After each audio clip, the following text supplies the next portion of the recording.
ఎంత గొప్పది అంటే ధర్మం. ధర్మాన్ని ఆచరించిన వారికి, ధర్మాన్ని కాపాడే ప్రయత్నం చేసే వారికి సహజ సిద్ధమైనటువంటి సంపదలు, పెద్ద పెద్ద బలగాలు అవసరం లేదు.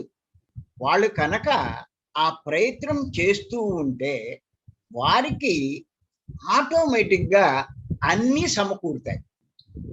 గుర్తుపెట్టుకోండి, ధర్మాన్ని ఆచరించిన వారికి, ధర్మాన్ని కాపాడే ప్రయత్నం చేసే వారికి వాళ్ళకి ఏమీ అవసరం లేదు.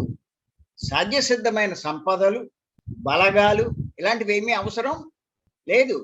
అసలు వాళ్ళ ఆ ప్రయత్నం చేస్తూ ఉంటే అవి వారికి ఆటోమేటిక్గా సమకూరిపోతాయి. అంటే ప్రకృతి సహకరిస్తుంది.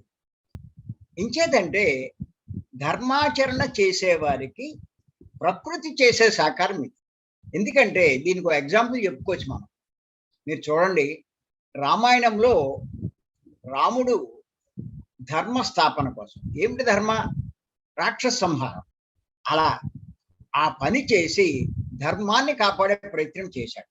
దానికోసం ఆయన ఏం చేశాడు అంటే లంకపై దండెత్తాడు.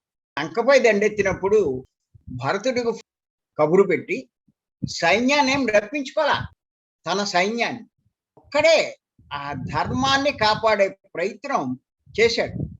అప్పుడు మీరు కనుక గమనించినట్లయితే ఆ ప్రయత్నం చేసినప్పుడు సహజంగా ఆయనకి వానరులంతా వెనకాల నిలబడ్డారు. ఒక్కడే ఆ కార్యానికి సిద్ధుడై ఎదరికెళ్ళినప్పుడు మరి ప్రకృతి ఎంతో సహకరించింది. సమస్త పక్షులు, జంతువులు సహకరించాయి. వానర సైన్యం అంతా ఆయన వెనకాల నిలబడింది.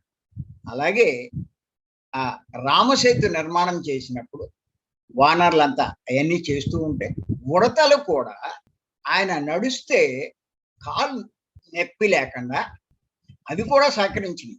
అలా ఆ రాముడు చివరికి ధర్మాన్ని రక్షించగలిగాడు. అంచేత ఏమిటి అంటే ఇక్కడ మనం గమనించవలసింది చిన్న ఎగ్జాంపుల్.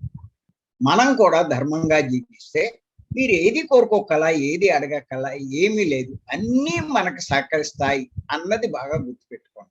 చెయ్యవలసింది ఏమిటి అంటే ధర్మంగా జీవించడం, ధర్మాన్ని కాపాడే ప్రయత్నం చేయడం.